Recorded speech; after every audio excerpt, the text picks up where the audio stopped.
I just wonder what the feeling is like. Everyone who's joined us today talks about the anger that's being felt today on Capitol Hill. Is that what you're feeling?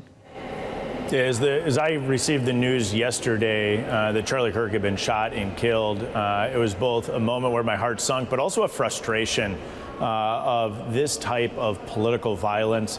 President Trump was shot last summer at a political rally, and then you have Charlie Kirk shot and killed today. And so it's a frustration, but it is also a really sober moment, I think, for a lot of us that knew or interacted with him. He was just such a leader in the conservative movement, inspiring people to stand up and have the courage to stand up for their convictions, in particular on college campuses where he was when his life was ultimately taken. Well, you know, it's interesting because we talk here on TV and radio. People listen to our conversations. They see you in committee hearings. I've seen you in a hearing room working with Democrats. I've also seen you in the wild at events that take place in Washington, fundraisers and other things that go on here after hours. Congressman, I've seen you interact with people on the other side of the aisle with ease. And part of the conversation that we've been having here on the program, Mike Rounds brought it up, is the disconnect that a lot of people have with Washington, assuming that you're enemies with every Democrat up there. The fact of the matter is you guys work out together, you go out to eat together. It's part of the fabric of this legislative body.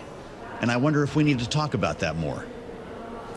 We need to accept that there should be robust debates on policies. But that doesn't mean you need to be disagreeable as a person, right? You can disagree on the underlying policy. And what we have seen is the rhetoric build, in particular, some of the rhetoric against President Trump, I think, has unquestionably crossed the line, a threat to democracy. People have called him a Nazi, et cetera. And it's that type of rhetoric that I think is really dangerous at a period of time where there are individuals who can be encouraged by others to act in a manner, and in particular to take the life of another. We're going to learn more about the criminal that I hope is apprehended and is held to the full extent of the law responsible. But I do think that we see a lot of people playing a dangerous rhetorical game, and we saw the assassination attempt of Trump, and now we saw the killing of Charlie Kirk. Yeah, there's a lot of dangerous rhetoric out there. And by the way, I've never heard you engage in any of it. But, you know, ask Nancy Pelosi, who Donald Trump also referred to as an evil person. He's called those of us in the media the enemy of the American people. Is that where we need to get to, Congressman? Is it the language that's driving this, or is it more complicated than that? Well, it's not as simple as just the language, but I do think that there is an element that is trying to incite individuals to act. And again, I don't think it's lost on us that President Trump was shot at and then Charlie Kirk was shot and killed. And again, if we think about what Charlie Kirk was actually doing, he was actually having a policy debate on a college campus. That is actually really core to our democracy. We should be having those types of robust policy debates. And this action where his life was taken is not only frustrating, but it causes a lot of kind of that anger. And you got to look and say, we need to make sure that there is no place for this type of political violence anywhere in our country.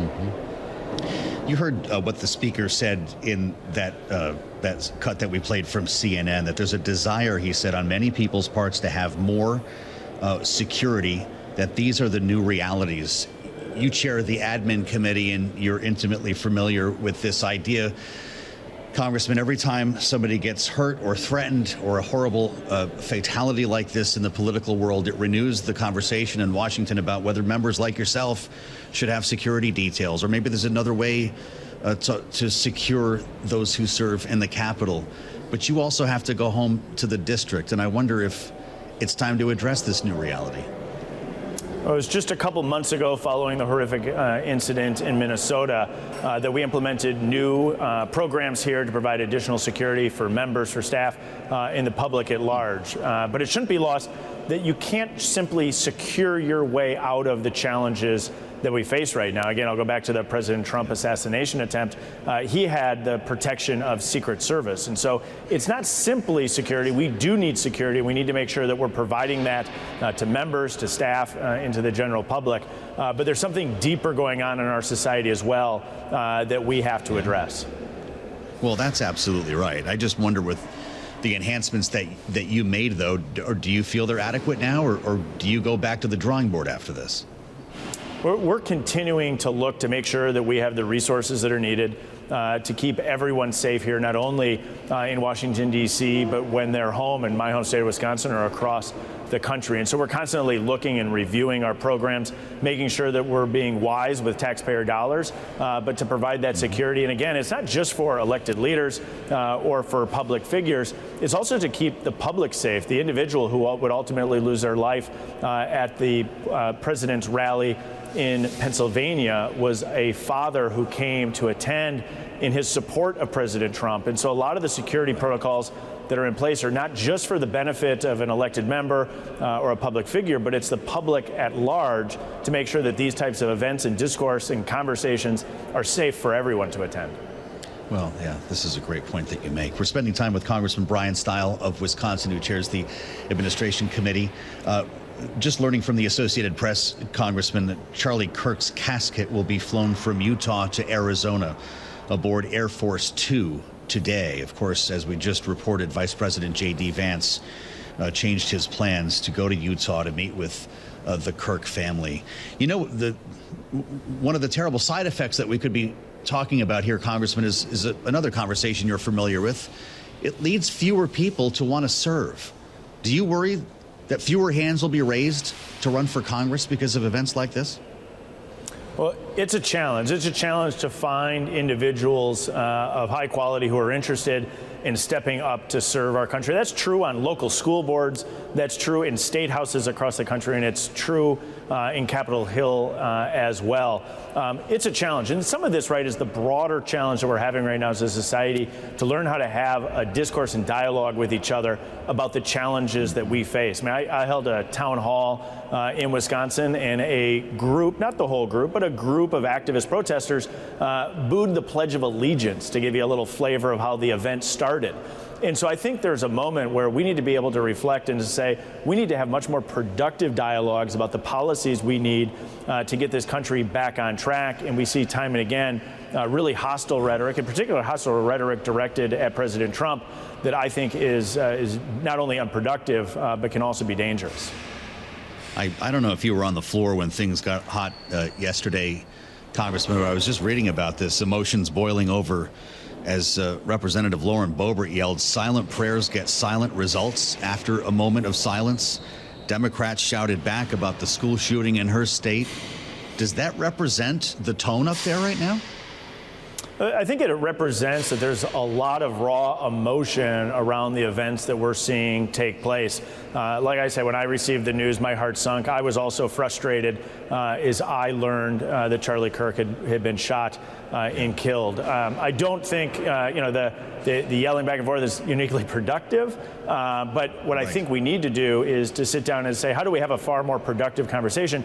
Because there are huge challenges our country faces. And we were looking at a spending lapse at the end of the month. National defense is a massive priority with kinetic wars taking place across the globe. And so these are real serious policy challenges in that we need to engage in that productive dialogue to find solutions. And the incident that took place in Utah is, I think, an example of how some people are reacting rather than engaging in productive dialogue, which is what this country so desperately needs. Well, I appreciate this conversation, and I wonder if you think this is a Congress that can be productive enough to generate a spending plan, either a continuing resolution or some other form to avoid a government shutdown at the end of this month, Congressman. Can we compartmentalize this enough right now to do something good? Well, we're going to have to. I think it's imperative that we navigate this to make sure that we keep the government open. If we get into that policy side of that, I think there's a lot of false rhetoric going on right now on the left about the spending debate, in particular on the rescission packages that went through. That's no excuse to shut down the federal government. In fact, that received a majority vote in the House and the Senate was signed into law. We should be looking at ways to save money for the American people at a period of time when the debt and deficit is higher.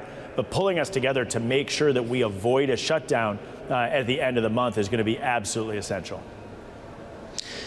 Does the extension of Obamacare tax credits help to pave the way, or has that been shelved for now? This was being discussed as at least a point of negotiation with Democrats.